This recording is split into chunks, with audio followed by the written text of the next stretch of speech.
एक समय की बात है कि भारत में राजा राज्य करता था। वह बड़ा ही प्रतापी और दानी था। वह नित्य प्रति मंदिर में दर्शन करने जाता था। वह ब्राह्मण और गुरु की सेवा करता था। उसके दरवाजे से कोई भी निराश होकर नहीं लौटता था तथा प्रत्येक गुरुवार का व्रत रखता एवं पूजन करता, प्रतिदिन गरीबों की सहायता करता। परंतु सब बातें उसकी रानी को अच्छी नहीं लगती। वह न व्रत करती, किसी को पैसे का दान भी नहीं देती तथा राजा से भी ऐसा करने को मना किया करती थी। एक समय की बात है कि राजा शिकार खेलने वन में गए हुए थे। घर पर रानी और दासी थी। उस समय गुरु बृहस्पतिदेव साधु का रूप धारण कर राजा के दरवाजे पर भिक्षा मांगने गए। रानी से भिक्षा मांगी तो वह कहने लगी, हे साधु महाराज, मैं इस दानव पुण्य से तंग आ गई हूँ। मेरे से तो घर का इस कार्य समाप्त नहीं होता। इस कार्य के लिए तो मेरे पतिदेव ही बहुत है। अब आप इस प्रकार की कृपा कर रहे हैं, सब धन नष्ट आवे तथा मैं आराम से रह सकूँ।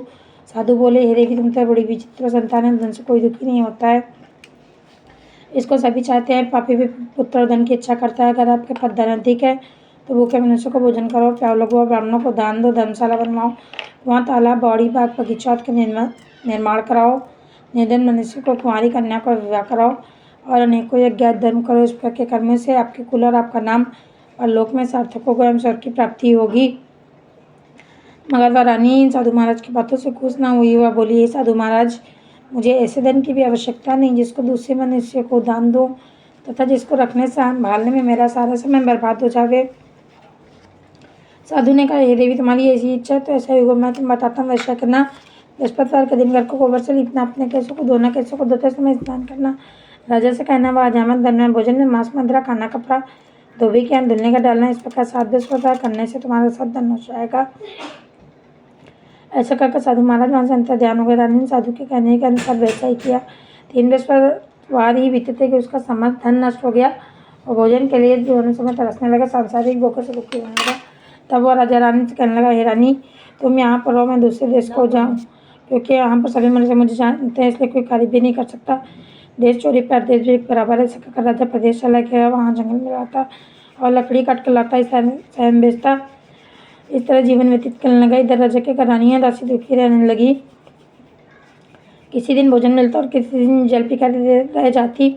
एक समय रानी और दासी को 7 दिन बिना भोजन के व्यतीत हो गए तो रानी ने अपनी दासी का, हे दासी, यहाँ पासी के नगर में मेरी बहन रहती है, वो बड़ी धनवान है, तो उसके पास जाओ और वहाँ से 5 सेर वज्र मंगवाओ, जिससे कुछ समय के लिए गुजर हो जाएगी। इस प्रकार रानी की आज्ञा मानकर दासी उसकी बहन के पास गई। तो उस समय रानी की बहन पूजन कर रही थी, क्योंकि उस वक्त बृहस्पतिवार का दिन था। जब दासी ने रानी की बहन को देखा और उससे बोली, हे रानी, मुझे तुम्हारी बहन ने भेजा है, मेरे लिए 5 सेर बेजड़ दे दो। इस प्रकार दासी ने अनेक बार कहा, परंतु रानी ने कुछ उत्तर नहीं दिया, क्योंकि वह उस समय बृहस्पतिवार की व्रत कथा सुन रही थी। इस प्रकार जब दासी को किसी प्रकार का उत्तर नहीं मिला, बहुत दुखी हुई, क्रोध भी आया अपने गाँव लौट कर आ गई। रानी के पास आकर बोली, हे रानी, आपकी बहन बहुत धनी स्त्री है, वह छोटे मनुष्य से बात भी नहीं करती, क्योंकि मैंने उनसे कहा तो उसने कुछ उत्तर नहीं दिया, मैं वापस चली आई। रानी बोली, हे दासी, इसमें उसका कोई दोष नहीं है। जब बुरे दिन आते तब कोई सहारा नहीं देता। अच्छे बुरे का पत्ता विपत्ति में ही लगता है। जो ईश्वर की इच्छा होगी वही होगा।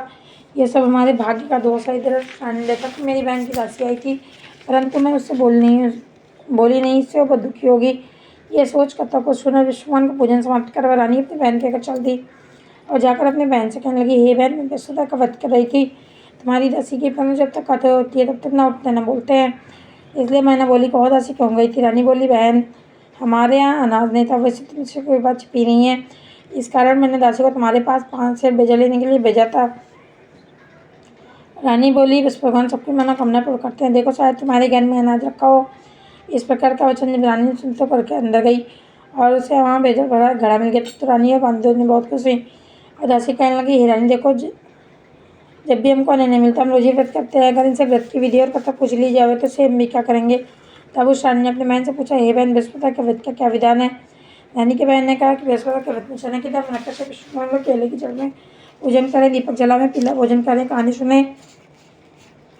इस प्रकार करने से गुरु भगवान प्रसन्न होते हैं, अन्य पुत्र धन देते, मनोकामना पूर्ण करते हैं। इस प्रकार रानी और दासी दोनों ने निश्चय की कि बृहस्पतिवार का पूजन जरूर करेंगे। 7 रोज बाद जब बृहस्पति आया तो उन्होंने रखा गुड़साल में जाकर चना गुड़ गिलाई तथा उसके दाल से केले की जड़ का तथा विष्णु भगवान का पूजन किया। अब भोजन पीला कहाँ से आवे? बेचारी बड़ी दुखी हुई, परंतु उन्होंने व्रत कथा इस कारण गुरु भगवान प्रसन्न थे।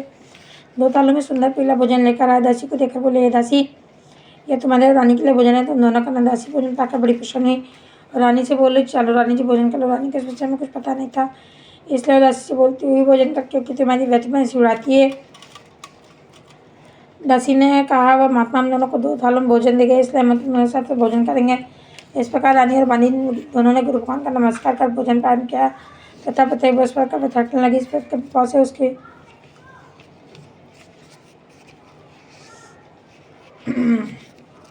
भगवान की कृपा से रानी और दासी के पास फिर दान हो गया। रानी फिर इसी प्रकार से आलस करने लगी। तब दासी बोली देखो रानी, तो पहले भी इसी प्रकार से आलस करती थी, तुम्हें धन रखने में कष्ट होता था, इसका सभी धन नष्ट हो गया। आप गुरु भगवान की कृपा से धन मिला सकते हैं, फिर आलस होता है।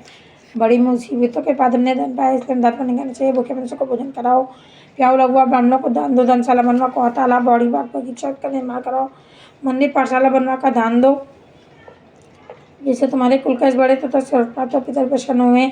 तो रानी ने इसी प्रकार के काम करने प्रारंभ किए, काफ़ी फल लगा। एक दिन रानी और दासी विचार करने लगी कि न जाने राजा किस प्रकार से उनकी कोई खबर नहीं है। गुरु भगवान से अपनी प्रार्थना की। भगवान ने रात्रि में राजा को सपने कहा, हे राजा, तुमने जिस आदमी को जेल खाने में बंद कर दिया निर्दोष है, वह राजा, उसे छोड़ देना। रानी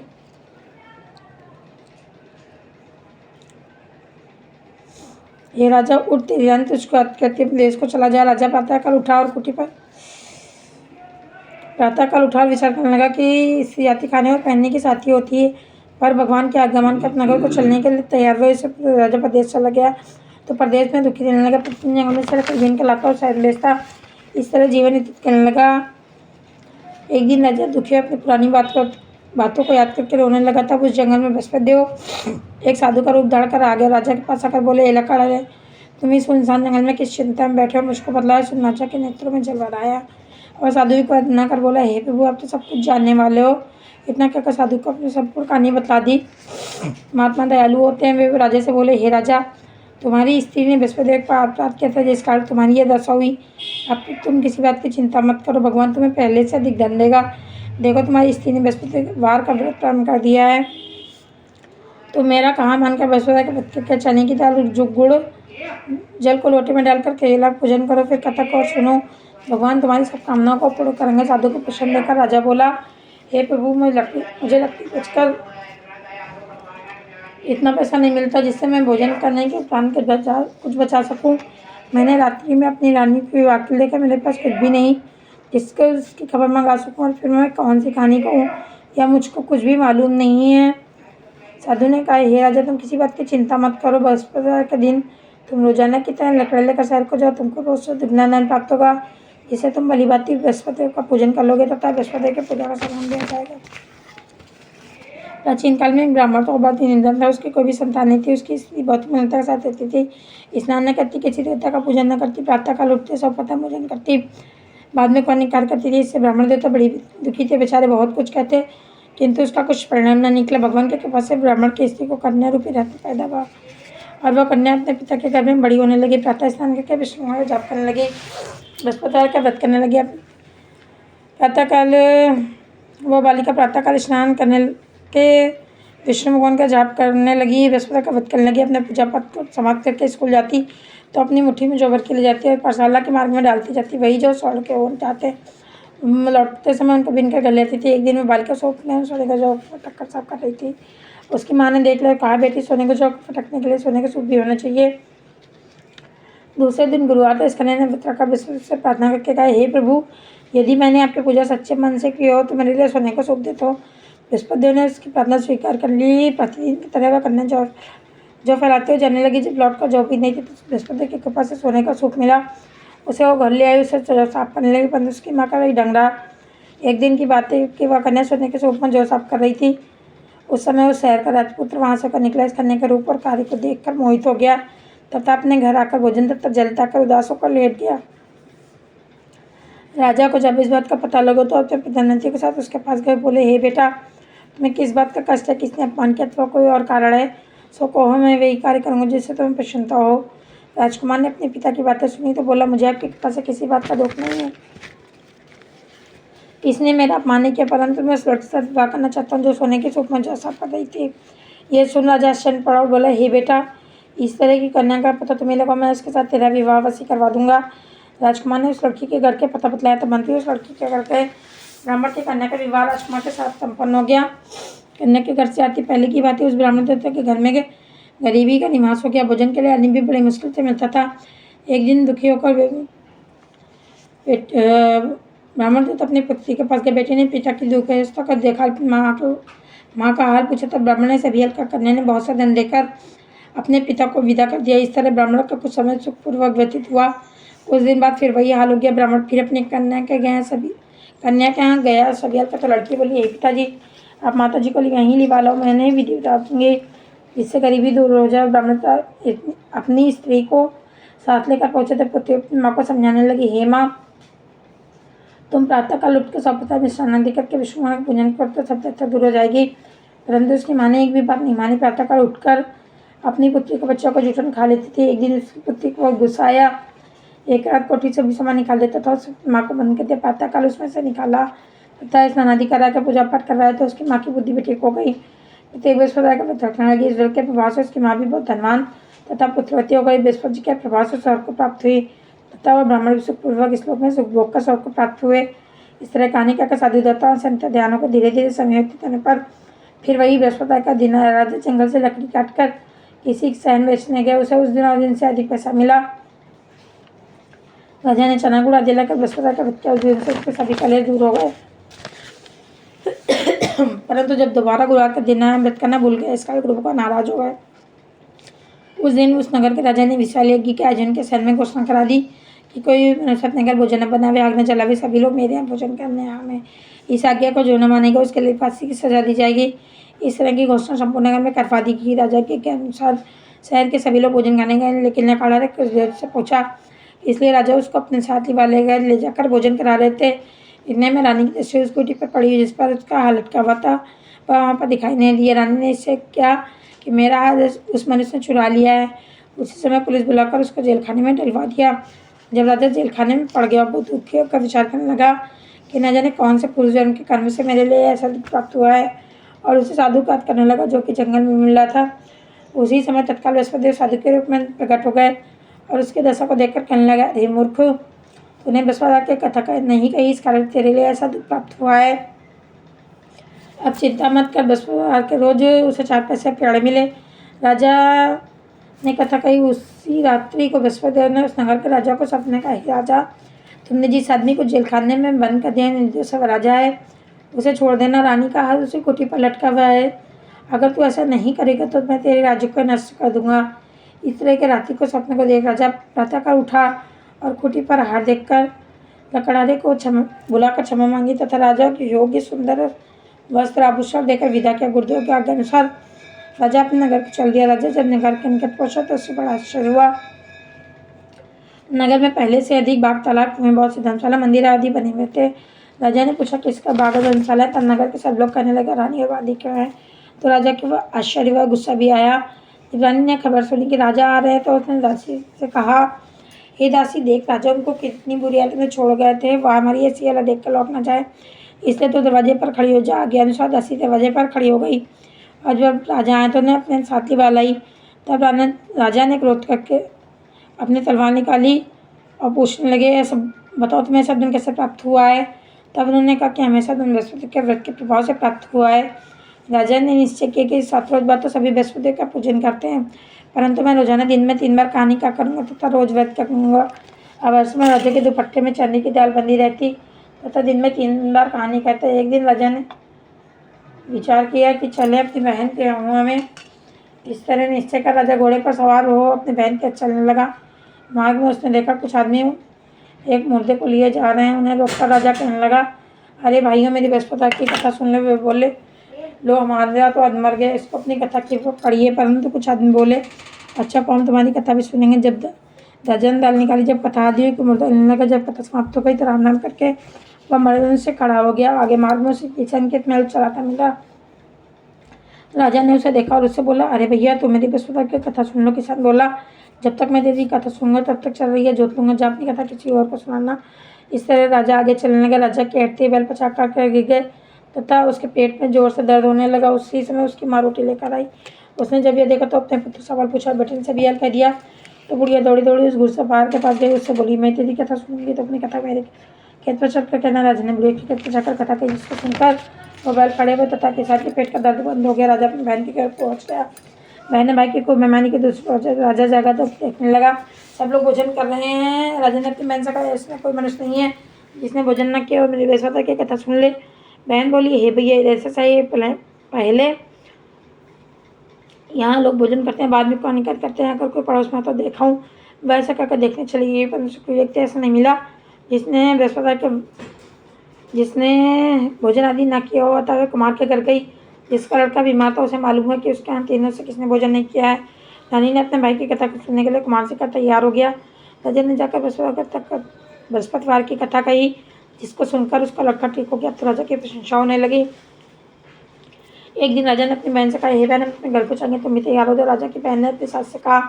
सास बोली, यहाँ चली जा, परंतु अपने लड़कों को मतलब जाना क्योंकि तेरे भाई की कोई औलाद नहीं होती है। बहन ने अपने भैया से कहा, हे भैया, मैं तो चलूँगी, किंतु कोई बालक नहीं चलेगा। राजा बोले, जब कोई बालक ही नहीं चलेगा तुम्हें चलकर क्या करोगी। बड़े दुखी मन से अपने घर को लौटा। राजा ने अपनी रानी से कहा, निवासी राजा हैं, हमारा मुँह कुछ देखने का ध्यान में कुछ भोजन आदि नहीं किया है। रानी बोली, हम सब कुछ हम सत्यान अवश्य देंगे। उसी रात्रि को देव ने उस नगर के राजा को सपने कहा, हे राजा, उठ, सभी सोच को त्याग दी, तेरी रानी गर्भ से है। राजा को बात सुनकर बड़ी खुशी। 9 महीने में उसके गर्भ से एक सुंदर पुत्र पैदा हुआ। तब राजा बोला, हे रानी, स्त्री बिना भोजन के रह सकती, बिना कहे नहीं रह सकती। जब मेरी बहन आए तो तुम्हें सब कुछ करना है मत। रानी सुनकर हाँ कर दिया।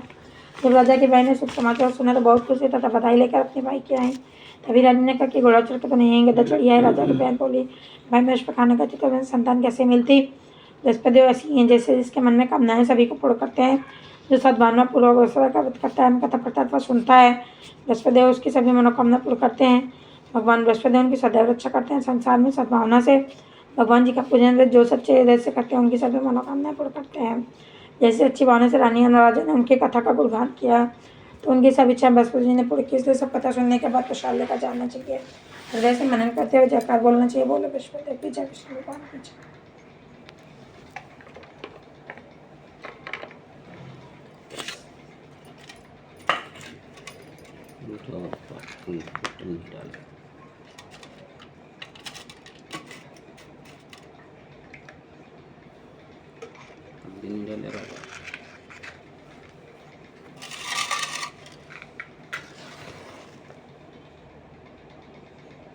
Thank you.